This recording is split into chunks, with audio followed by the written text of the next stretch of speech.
And welcome back to another episode of The Credit Authority. Once again, I am your host, Rhonda Kulch, and we are so excited for today's show, but we always want to thank our sponsors. So thank you so much to Equity First. If you are experiencing credit and or financial challenges, feel free to reach out to any one of their trained professionals. They are bilingual, nationwide, and waiting for your call. You could reach them at 631-714-4822. And with that, we are going to jump right into our next guest. So we are sitting with Jeff Feinerman, a good friend of mine. How are you? Hey, thank you for having me. It's about time. It's about, we say this all the time because I feel like it's a show about my friends, right? Like I highlight the people I work with, but I think it's because I have such a rich network of exciting friends that really bring a lot to the table. So I don't normally bring in people like yourself, Jeff.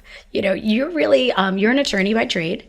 I know you do a lot of bank work. So it's very transactional, right? It is. But right now the market is, going crazy. So let's talk a little bit about what you do as an attorney and what you think what does the market look like and how does that really, I don't want to say help or harm, or how does it affect your law practice and what where we go next?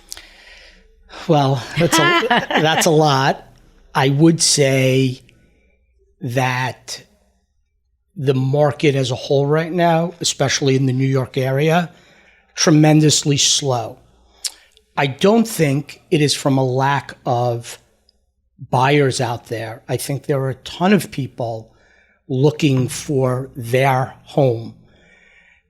The inventory is just not there right now. People talk about interest rates. Where are they? High, low? Yes, they're higher. They're still pretty low historically. We always say that. They're still low. I remember 20 years ago when the rates were in the 11, 12% category. I remember when my mother refinanced from a 12% to a 10% and she had tears in her eyes. I mean, that's just the way it is. But, there's always a value in owning a home, building your equity, having something that's yours and it's tangible as opposed to some 401k or something like that. So I'm definitely seeing a slowdown. And I don't think it's from a lack of trying. I think it's just the natural ebb and flow of things. We were at such a high, it's got to come down a little bit. But what I am seeing, interestingly, is it used to be you had basically two options for a mortgage, right? You had the option of A, conventional, B, an FHA or a VA. Yep. And that's kind of the way it worked. There were some specialty products out there. But one of the things that I like, because I also still represent a lot of buyers and sellers in real estate transactions, is there's so many more mortgage products out there. So you might think that you can't qualify for a mortgage for X, Y, or Z. But the truth is that there are a lot of products out there that are geared for your particular situation. And so what I like to say to my clients who come in, who say, I'm looking for a home, but I don't think I qualify, I take all their, I've been doing this such a long time. Sure. I could take all their information, look at their financial picture and basically say, hey, listen, I deal with 100 lenders. You need to go to this lender because they have this product and that's what fits your needs. And you're able to get into a home based on that. So while I think that the mortgages as a whole are down in terms of volume, the ability to get a mortgage has actually been expanded.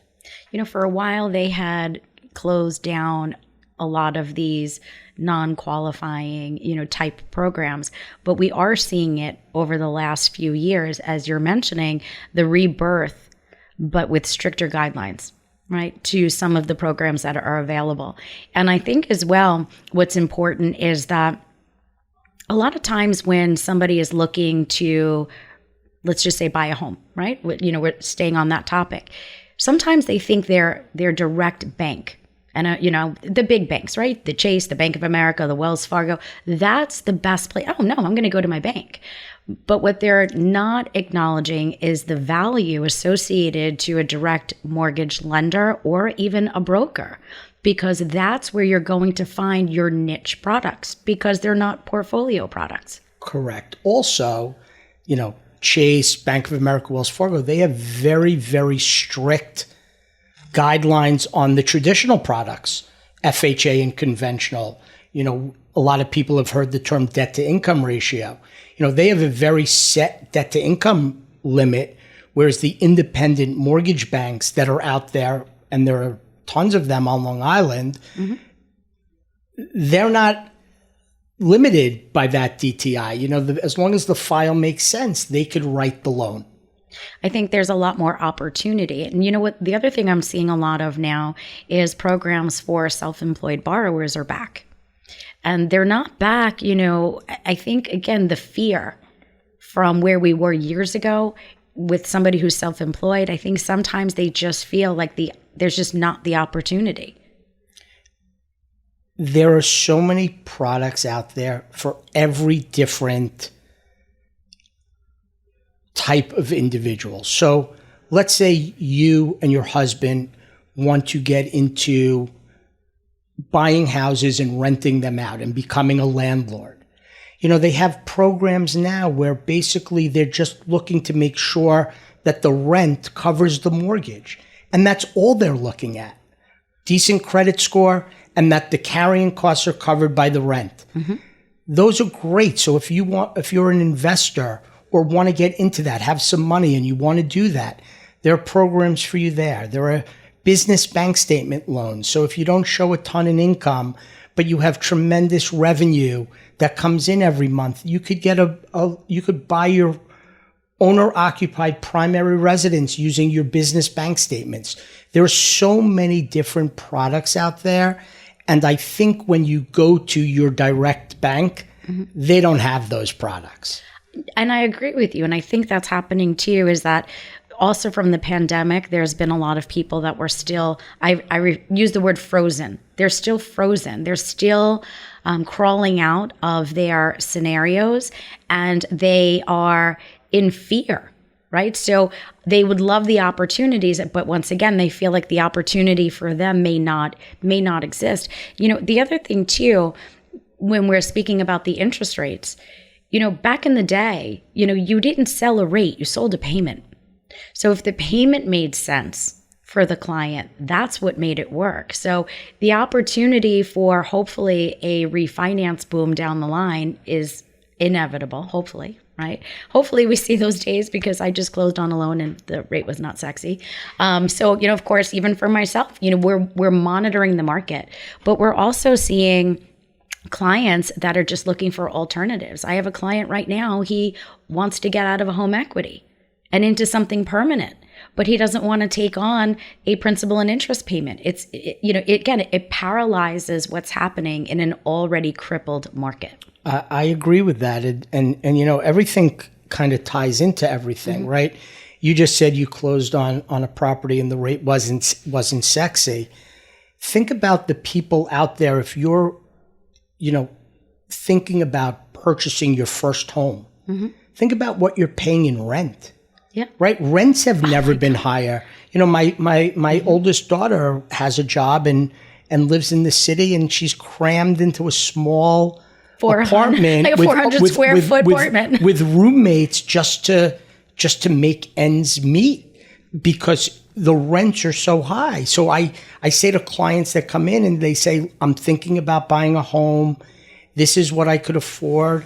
I say, well, what are you going to pay in rent? And part of it is the down payment, but there are so many, again, being on both sides of it, being a bank attorney, as well as representing individuals. I see all of these programs. There are programs, people say 3% down. There are programs where you could get some down payment assistance. And grant programs, down payment assistance programs. Sony May has great programs with lower interest rates where you could get down payment assistance. And so I encourage people to not be afraid. I encourage people to speak to either their mortgage person that they've been dealing with, talk to their real estate attorney. There are so many programs out there, and I probably don't even know all of them. Well, you're a smart guy, Jeff. And with that said, we are going to cut to our next guest. But once again, we are in studio today with Jeff Feinerman. Jeff, if somebody wants to reach you, how do they get in touch with you? 2 ways. Phone, 914-441-8613, or email the letter J, Feinerman, F as in Frank, EINERMAN, at FeinermanLaw, all one word, .com. Awesome. All right. Stay tuned. We'll be on with our next guest.